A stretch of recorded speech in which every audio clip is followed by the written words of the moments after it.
Hello everyone. Today's topic of discussion would be G6PD deficiency. So, in under this topic, we are going to study about introduction. Second is sign and symptoms. Third one is pathophysiology. Then fourth one is treatment and management. So we are going to study G6PD deficiency under following headings. First one is introduction, then sign and symptoms, then pathophysiology and the treatment. And we will also look into diagnosis part. Okay. So starting with introduction. So G6PD deficiency is the most common inborn error of metabolism in human being. So there is a defect in the enzyme called G6PD. G6PD stands for glucose 6-phosphate dehydrogenase. So it is due to defect in one of the important pathway, that is HMP shunt pathway, where we require one enzyme called glucose 6-phosphate dehydrogenase. So you should remember this thing. This is the most common inborn error of metabolism in human being. And if you see the cases scenario around the world, almost 400 million people across the world are suffering from this G6PD deficiency. That's why it is the most common inborn error of metabolism in human being. So basically what happens here, there is a mutation in the gene coding for the enzyme called G6PD, which is the main enzyme of HMP shunt, and RBC requires this enzyme. RBC need this enzyme called G6PD for its survival. Okay, so G6PD deficiency can lead to hemolysis, that is breakdown of RBC at very rapid pace. Okay, so that is what we see in G6PD deficiency. So this is the introduction part. All of you should remember this, and this disorder is most prevalent in African population, in Asia, and in Mediterranean regions. Okay, in Mediterranean countries, this disorder is very common. And if all of you must be knowing that in Africa malaria is very common, and this G6PD deficiency there give resistance against malaria. Okay, so that's why it is most prevalent in African population. So you should remember this. Now coming to the indication, when we should go for G6PD deficiency test. Okay, so indications are, first indication, that is development of hemolysis after exposure to certain drugs or certain medication, or due to infection, or due to consumption of certain foods. So there are certain groups of drugs which can induce hemolysis in these G6PD deficiency patients. So regarding that drug I will be talking later. Okay, so the first point is development. Indication is development of hemolysis after taking certain medications or food items.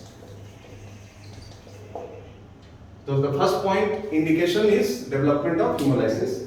The second indication is prolonged hyperbilirubinemia, which is unexplained, and if the origin of that hyperbilirubinemia is not known in neonates. Okay, that the second point is prolonged or unexplained hyperbilirubinemia in neonates. Neonates, you know that in medical term neonate का मतलब क्या होता है कि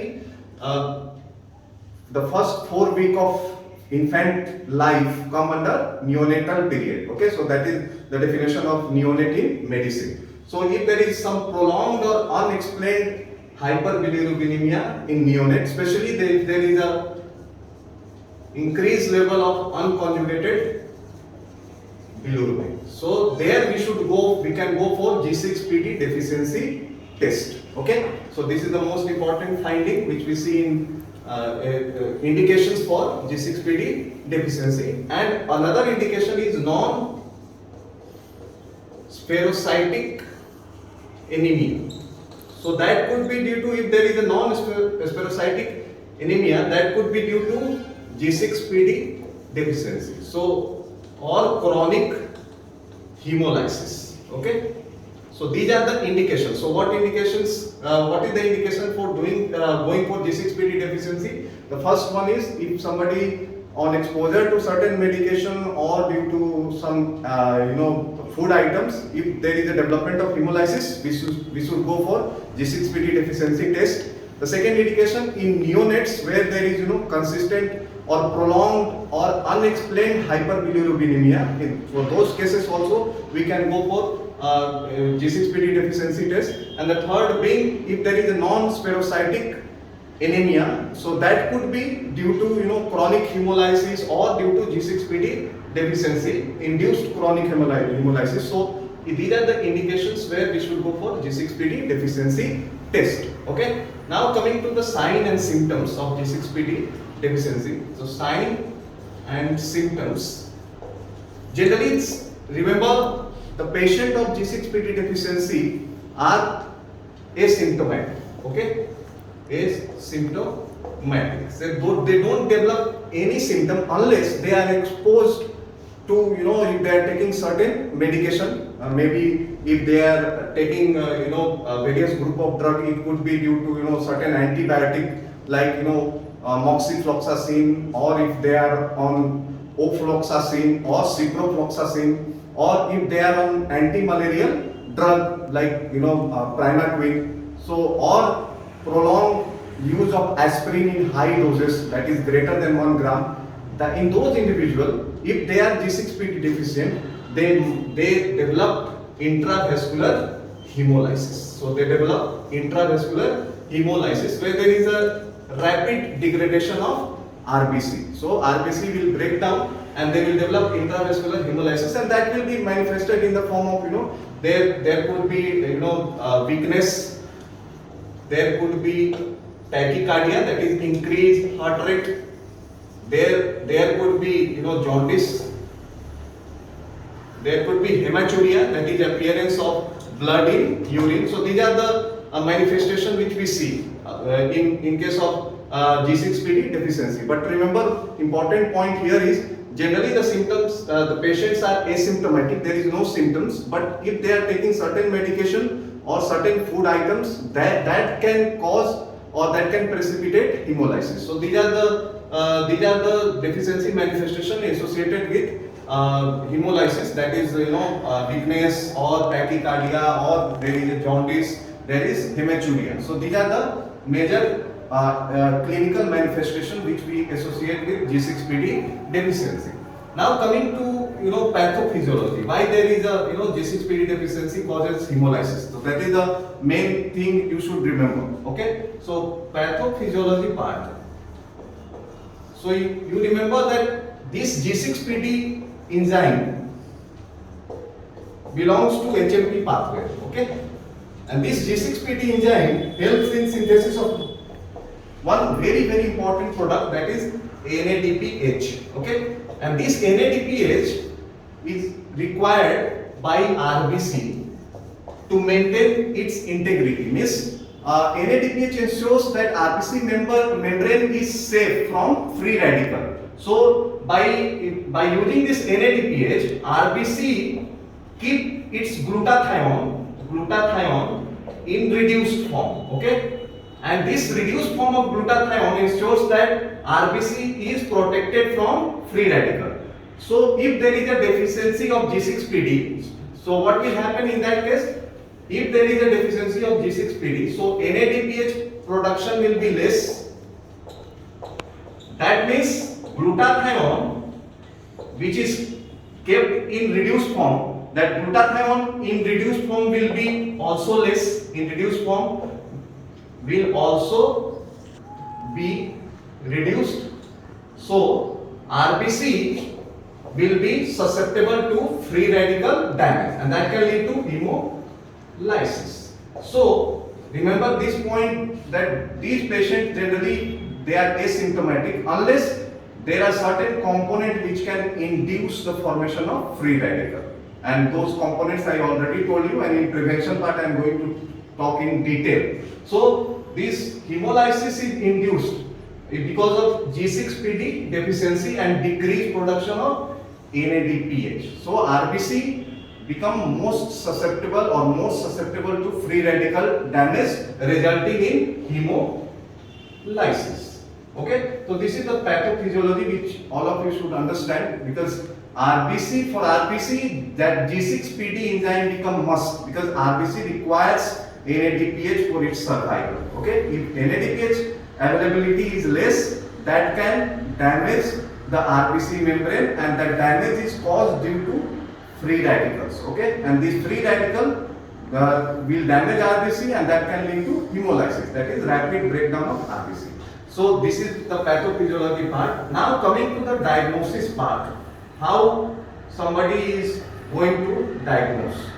So diagnosis part, so once there is indication for G6PD deficiency, so what test we can do? So we can go for complete blood count, CBC, and as well as reticulocyte count. The second thing, we can go for LDH estimation in serum. We can also do urine analysis for hematuria. We can also check urinary hemosiderin level. Apart from that, we can also see haptoglobin level in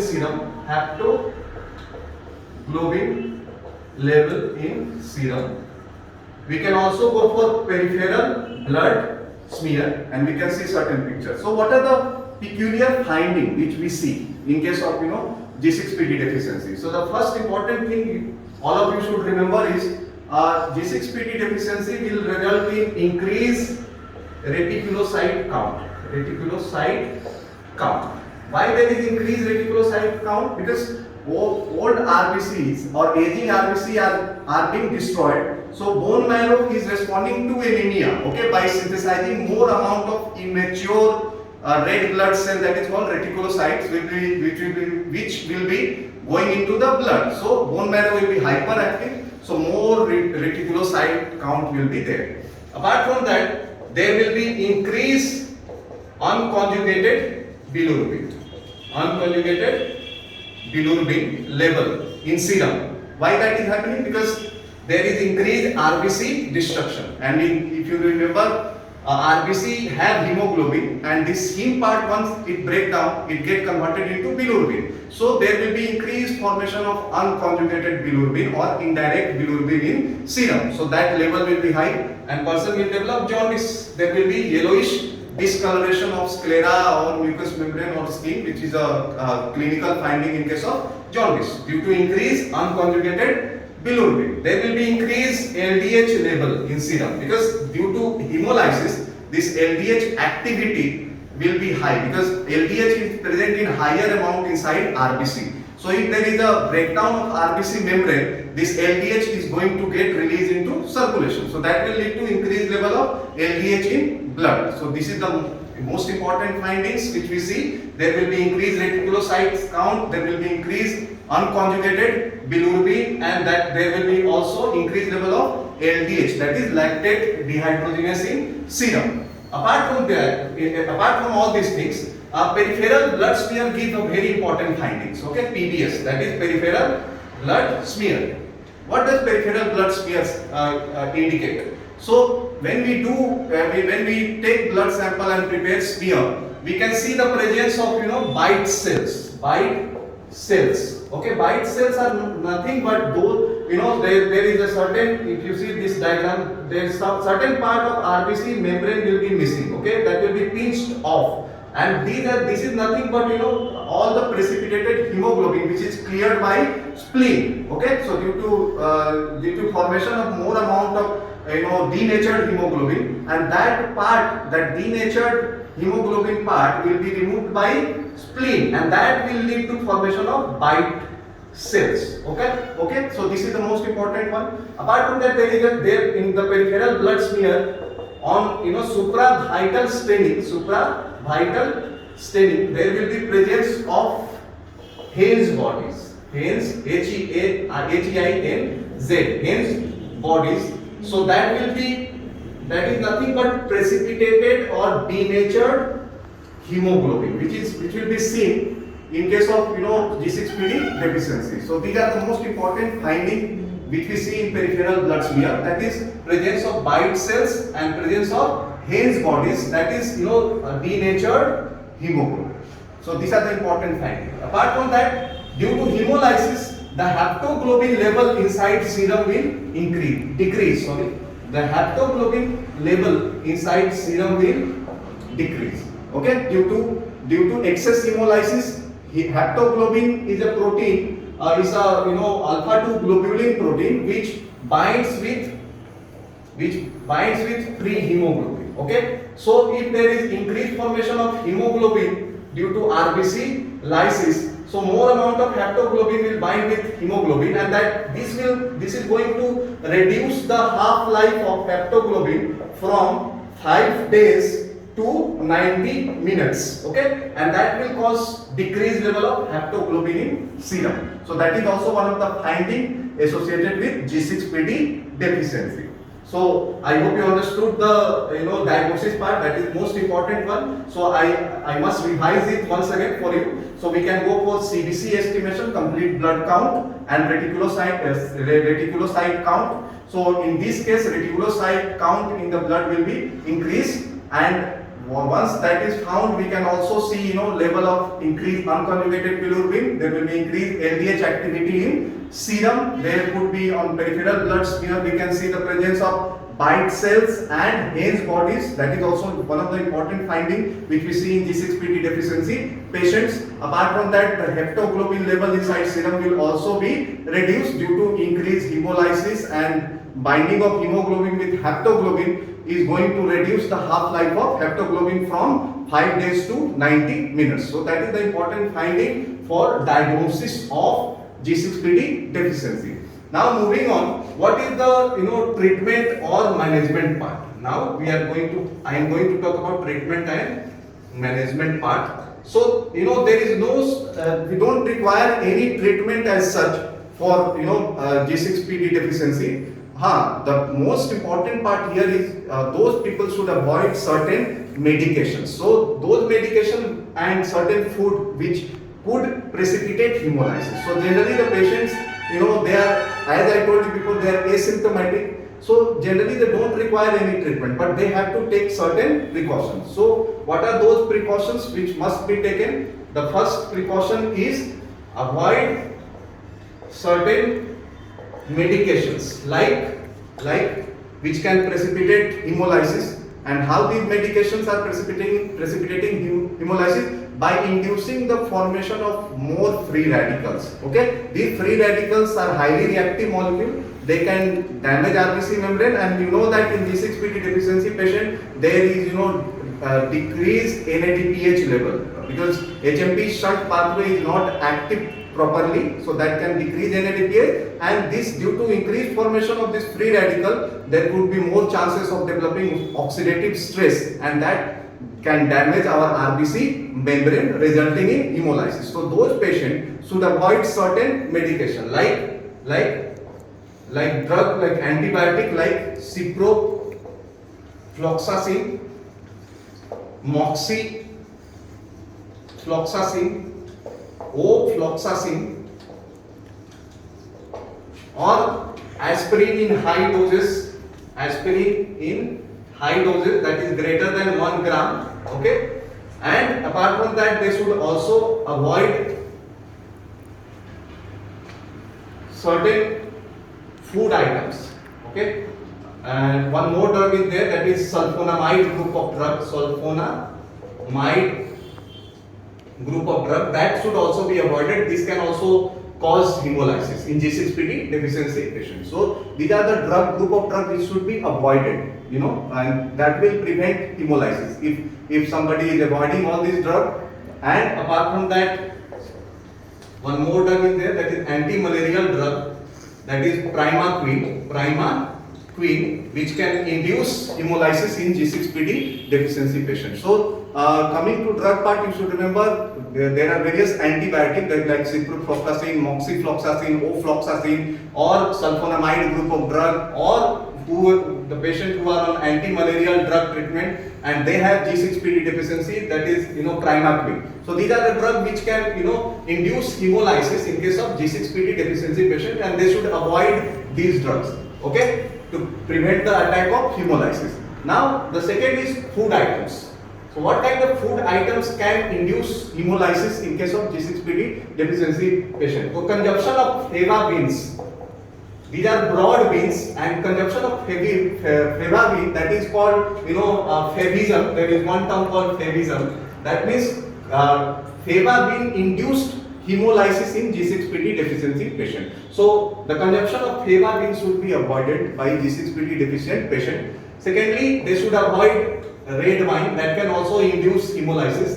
They should avoid soya products, and they should also avoid all kind of legumes. Okay, so these dietary precautions they must take in order to prevent hemolysis, and these are for G6PD deficient patients. Okay, so this consumption of fava beans, consumption of red wine, consumption of soya products or any kind of legume should be avoided by G6PD deficient patient. Okay, so these are the precautionary measures. And remember, if there is an acute hemolysis in G6PD deficiency patient, so there this acute hemolysis period lasts only for 8 to 14 days. After 8 to 14 days, this old or aging RBC is replaced by new RBC, so that have high level of G6PD, so there will be no hemolysis. So acute hemolysis will be cured on its own within 8 to 14 days. After this, because all the aging RBC will be destroyed, and that will be replaced by young RBCs which have sufficient G6PD level. So their G6PD level will be on higher side, so there won't be any chances of hemolysis. So within 8 to 14 days it will be cured on its own. So we don't need any medication to treat hemolysis. So this is the important point all of you should remember. So I hope you understood this topic called G6PD deficiency.